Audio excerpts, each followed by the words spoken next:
Discover the most fun EDH commanders to spice up your games. From chaos to creativity, these picks guarantee unforgettable moments on the battlefield. These are our top picks for the most fun commanders. Let's dive in.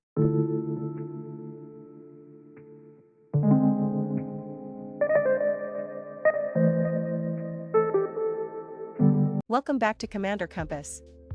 Today, we're steering our deck building journey towards the most fun commanders in Magic: The Gathering. Quick note, no silver border cards, just the legal commanders that'll light up your playgroup's night. Let's dive in and find your next favorite. Embark on a journey into the realm of dragons, where the magnificent synergy they bring to the battlefield alongside Miirym Sentinel Wyrm is nothing short of spectacular. This legendary dragon, requiring 3 generic 1 green blue and red mana, not only flies, but possesses the lethal combination of Ward 2 and Dragon cloning, making it a formidable force on the battlefield. Meet Roaming Throne, an artifact creature, your 4-mana ally, that upon entering the battlefield morphs into the chosen creature type, in this case dragons. With Miirym out, Roaming Throne not only emerges as 3 dragons, but also triggers abilities of other dragons and additional time for each one on the field. This leads to a cascade of enter the battlefield effects from other dragons wreaking havoc on opponents, while providing an unexpected ward bonus. Ward deemed a triggered ability sees Miirym's Ward 2 skyrocket to Ward 8 and each throne gaining Ward 6. The synergy unfolds with the introduction of a red dragon, dealing 4 damage to each opponent upon entering the battlefield. The cascading effects of Miirym and Roaming Thrones result in a staggering 5 red dragons turning what seemed like a decent 4/4 creature into a powerhouse, dealing a typically lethal 80 damage to each opponent with just 5 red dragons. Terror of the Peaks joins the party, adding another layer of excitement. This dragon not only dissuades opponents from targeting it with ward life loss, but also dishes out additional damage whenever other creatures enter the battlefield. The multiplying effect of Miirym and Roaming Thrones not only gives it ward pay 12 life but turns a single Terror of the Peaks into a formidable army, triggering a colossal 200 damage when they multiply on the battlefield. Ganax's Astral Hunter enters the scene not only as a flying dragon, but also as a treasure generator. Whenever Ganax or another dragon companion arrives, a treasure token is bestowed upon you, turning your dragons into loot-gathering machines. Old Gnawbone contributes to wealth accumulation by converting combat damage from your creatures into additional treasure tokens. The mystical Astral Dragon adds diversity to your dragon crew by bringing 2 token buddies with it. These tokens not only copy non-creature permanents, but also transform into 3/3 dragon creatures.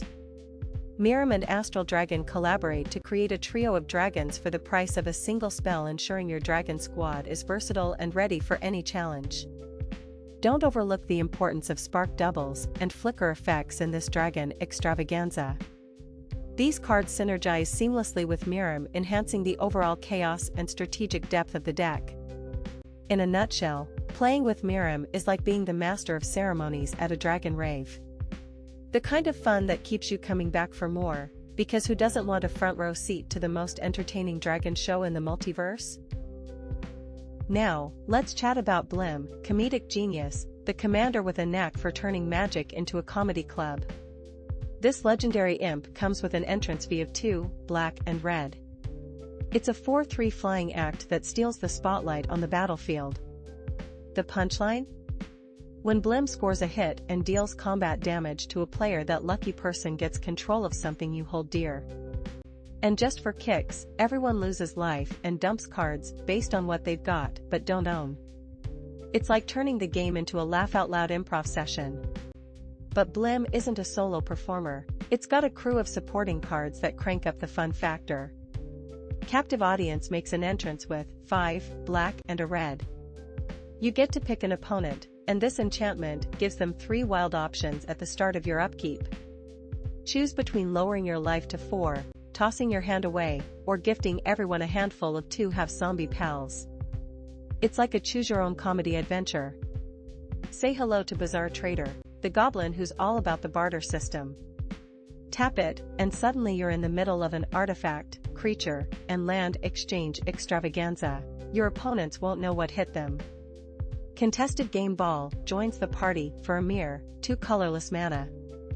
It's a game within a game, take a hit, and your attacker gains control of the ball.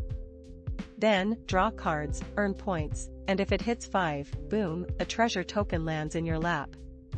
Who said games couldn't have a sense of humor? Now, we've got Hithlane Rope, a rope that's here to stay. 4, 2 colorless, you get to fetch a basic land, but here's the twist, the player to your right gets control. It's a bit of a strategic tug-of-war, adding some spice to the game. Last on the roster is Humble Defector. 4, 1 and a red, this 2 of 1 human rogue lets you draw 2 cards. The catch? You gift control to a lucky opponent during your turn. It's like sharing the card-drawing love around the table. In a nutshell, playing with Blim and this crew is like hosting a stand-up comedy night in the Magic world.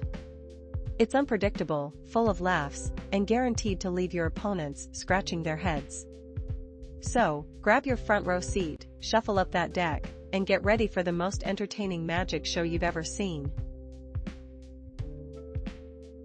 Moving on to Araumi of the Dead Tide, for 1 blue and a black, we have a 1/4 Merfolk Wizard. We can tap Araumi to exile cards from our graveyard equal to the number of opponents we have. Target creature in your graveyard gains Encore until end of turn. The Encore cost is equal to its mana cost. Exile the creature card and pay its mana cost. For each opponent, create a token copy that attacks that opponent this turn if able, they gain haste, sacrifice them at the beginning of the next end step. Activate this only as a sorcery, so it's really important that we're going to be filling our graveyard with cards like Deranged Assistant and Stitcher Supplier. We can mill a card when we tap Deranged Assistant and we gain a colorless mana, which is going to help us ramp and it's going to fill our graveyard. Stitcher Supplier enters the battlefield and when it dies, we get to put the top 3 of our library into our graveyard. So any creatures that have an ETB are going to be insane in this deck with cards like Plague Crafter. If we make 3 copies of these, each player has to sacrifice 3 creatures or planeswalkers, and if they can't, they have to discard 3 cards. And this is just for 3 mana. Muldrifter enters the battlefield and we get to draw 2 cards. If we have 3 copies, we're going to be drawing 6 cards. Massacre Wyrm. For 6 mana, it normally gives creatures your opponents control -2/-2. If we have 3 copies, that's -6/-6.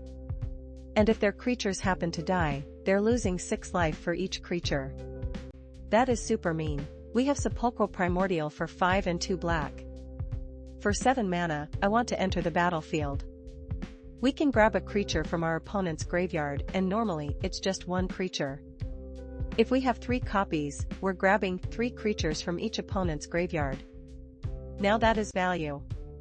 And last, I want to talk about Gary, otherwise known as the Grey Merchant of Asphodel. For 5 mana, I want to enter the battlefield normally. Each opponent loses X life or X is our devotion. If our devotion is 10, for example, they would each lose 10 life and we would gain 30. Well, if we have 3 copies of Grey Merchant of Asphodel, they're each losing 30 life assuming we have 10 devotion and we're gaining 90 life. That is insane, and this is one of the newer commanders that came out from Commander Legends. Maelstrom Wanderer for 5 blue, red, and green is a 7/5 elemental. Creatures you control have haste, and whenever you cast Maelstrom Wanderer you get to cascade twice, which means you exile cards from the top of your library until you exile a non-land card that's less than 8 mana.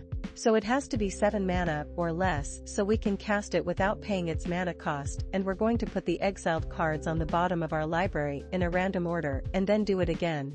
So giving our creatures haste is really important because we have cards like Pathbreaker Ibex, which is going to give our creatures trample and +X when it attacks, where X is the greatest power among creatures we control, even if it's from our commander, which is 7. Imagine giving our creatures +7/+7, they have haste and trample, so Pathbreaker Ibex would be a 10/10, yeah, that's crazy. We have cards like Balefire Dragon, when it deals combat damage to a player, it deals that much to each creature that player controls. When we cascade into cards like Ethereum Horn Sorcerer we can cascade again. Serac Dragonclaw makes it where our creatures can't be countered and other creatures we control have trample. Sunbird's Invocation. When we cast spells from our hand, we get to reveal the top X, where X is that spell's converted mana cost. We can cast one of those spells with extra less for free. Prime Speaker Zagana. When it enters the battlefield, it enters with X +1/+1 counters for X is the greatest power. So if that's our commander, that's +7/+7, and when it enters the battlefield, we're going to draw equal to its power. So if this is an 8/8, we're drawing 8 cards. That's insane. And we have cards like Arcanes the Omnipotent. Since our creatures have haste with our commander, we get to draw 3 immediately with Arcanes. And finally, we have to talk about Crystal Shard. We can pay 3 and tap it, or we can pay a blue and tap it, so we're going to use that blue for sure. We can return target creature to its owner's hand unless its controller pays 1. But we're going to target our commander and we're not going to pay the 1, that way we can keep cascading twice as long as we have that 8. This is super powerful, and this is a really fun deck, and I have to recommend it to you. Thanks a million for hanging out with us today. If you had a blast, show some love by smashing that thumbs up button. It's like our secret handshake. Now, I'm dying to know your go-to commander, so drop it like it's hot in the comments below. And hey, if you haven't already, why not join the Commander Compass crew by hitting that subscribe button? Trust me, you won't want to miss the next installment of this epic fun Commander series coming your way real soon. Until then, keep slinging those spells, and I'll see you in the next one.